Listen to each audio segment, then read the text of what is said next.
Touch भी नहीं कर सकती, आपको छू भी नहीं सकती। निवेदन करूं, बड़े भाग्य मानुष तन पावा, सुर नर मुनि ग्रंथन सब गावा। ये मनुष्य जीवन जो है ना, ये संसार में बड़े भाग्य से मिलता है। और संसार में जब हम और आप आए हैं तो इस माया जाल में हमें और आपको फंसना नहीं चाहिए। क्यों?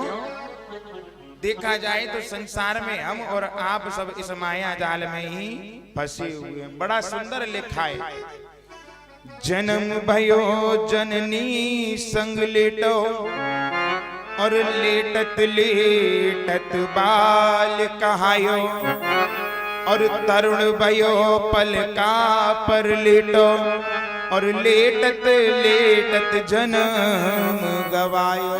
हाँ, संसार में मनुष्य का जन्म ले लिया है हमने और आपने, लेकिन हम और आप क्या कर रहे हैं? मनुष्य की आयु कितनी होती है? 100 वर्ष की होती है, नहीं होती? 50 वर्ष की तो रात्रि हो गई। हम और आप सोते में ही निकाल देते हैं 50 वर्षों को। तो हाँ, 20 वर्ष तक तो हम और आप बालक ही कहते हैं। हाँ, हमारे माता पिता कहते हैं भाई भयो कितने वर्ष को? हमारा लाला जो अभी 18 ही साल का तो भयो, हाँ, अभी तो बालक है, कहते हैं ना।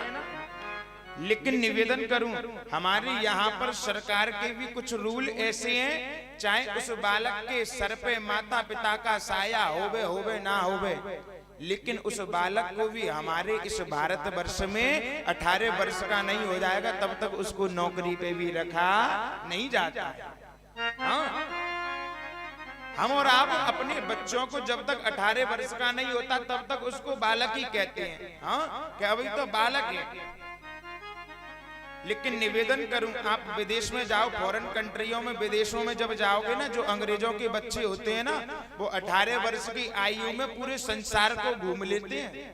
हाँ, 18 वर्ष की आयु में पूरे संसार को घूम लेते हैं। और हमारे और आपके बालक माता पिताओं को डर लगता है कहीं बालक कहीं रास्ता ना भटक जाए, कहीं खो ना जाए। 18 वर्ष का बालक भी अपने माता पिता की संपत्ति पे ही ऐश मौज करता है हमारे भारतवर्ष में। और 18 वर्ष का जो अंग्रेजों का बालक होता है ना, फॉरेन कंट्री में, विदेशों में, उसको ये नहीं पता होता आखिर मेरे माता पिता के बैंक बैलेंस में कितना है। वो तो अपना बैंक बैलेंस चेक करता है कि मेरे बैंक में बैलेंस कितना है। लेकिन हमारे और आपके बालक माता पिता के ऊपर ही डिपेंड रहते हैं। 18 वर्ष के बाद ब्याह हो जाता है, उसके बाद 2 वर्ष जब काम धंधा लगाता है तो काम धंधे में उसके बाद 20-25 साल में अपने बालकों का भरण पोषण करता है, फिर बूढ़ा हो जाता है। हाँ? फिर भगवान का भजन करने का समय नहीं मिलता है उसको। इसीलिए कहा कि तरुण भयो पलका पर लेटो, लेटत लेटत जन्म गवायो। हाँ? क्षीर सागर लेटन हारन को, और नाम जुबां पे कबहू ना आयो, और लेटत लेटत लेट भयो अब चिता पे लेटन को दिन आयो। हाँ, लेटत लेटत एक दिन ऐसा आ जाता है कि फिर हमारा अंतिम समय चिता पर लेटने का आ जाता है। लेकिन हम और आप भगवान का भजन नहीं कर पाते। क्यों? क्योंकि भजन तो हम बुढ़ापे में करेंगे। हाँ, जब बुढ़ापा आ जाएगा तब करेंगे। बुढ़ापे की तो संसार के लोग ऐसे कह देते हैं जैसे भगवान से ऊपर से रजिस्ट्री करवा के लेके आए हुए कि हम बुढ़ापे में भजन करेंगे, हमारा बुढ़ापा जरूर आवेगा। और मैं निवेदन करूं, किसी दिन काशी के घाट पर बैठ करके देखना, वहां वृद्धों के जो शव होते हैं ना, शरीर पार्थिव, वो तो कम आते हैं, वहां जवान पीढ़ी ही ज्यादा आती है। कोई जहर खा करके मर रहा है, हाँ, कोई पानी में डूब करके मर रहा है, कोई घर में पंखे पर फांसी के फंदे को लगा करके मर रहा है, कोई ट्रेन से मर रहा है, कोई गाड़ी से एक्सीडेंट करके मर रहा है। हाँ, देखना आप वहां पे आपको वृद्ध तो बहुत कम ही दिखाई देंगे, सबरे नव युवा पीढ़ी के ही आपको अंतिम संस्कार होते हुए दिखाई पड़ेंगे। हाँ, संसार के लोगों की बड़ी कुरीतियां हो गई हैं। इस बुढ़ापे का हमें और आपको कुछ पता नहीं है। ये बुढ़ापा आवे आवे ना भी आवे, इसलिए हमें और आपको भगवान का भजन करना चाहिए। भजन को बुढ़ापे के लिए छोड़ देते हैं। भगवान हमें बार बार प्रणाम ऐसा प्रमाण भी दे रहे हैं कि अब आप वृद्ध हो गए हो, अब मेरा भजन करो। लेकिन हम और आप भगवान को भी ठुकरा देते हैं। हाँ, भगवान कैसे प्रमाण देते हैं समझने का प्रयास करना। भगवान हमारे जीवन में 4 प्रकार की घंटियां बजाते हैं। और 4 प्रकार की घंटी कौन कौन सी बजाते हैं समझने का प्रयास करना। पहली घंटी भगवान हमारे जीवन में जब बजाते हैं, जब ये हमारे केस होते हैं ना, ये बाल, इन बालों को सफेद कर देते हैं। भगवान कर देते हैं ना, क्यों होते समझने का प्रयास किया कभी। भगवान कहते हैं अब तुम वृद्ध हो गए, अब तुम्हारी वृद्ध अवस्था आ गई, बुढ़ापा आ गया, अब तुम मेरा भजन करो। लेकिन हम और आप भजन नहीं करते। क्या करेंगे मालूम है? कटिंग वाले की दुकान पर जाएंगे और इन बालों को काला करवाएंगे।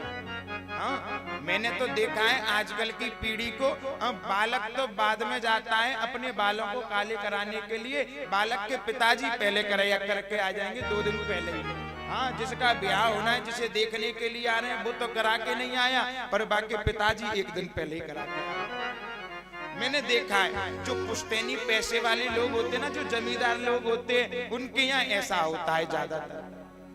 हाँ, और उनके यहाँ बेटा को नहीं देखा जाता। जो बेटा चाहे भांग पी रहा हो, चाहे चरस फूक रहा हो, चाहे गांजा फूक रहा हो, चाहे दारू पी रहा हो, उनके यहाँ तो पिता की संपत्ति पे ही ब्याह कर जाते हैं।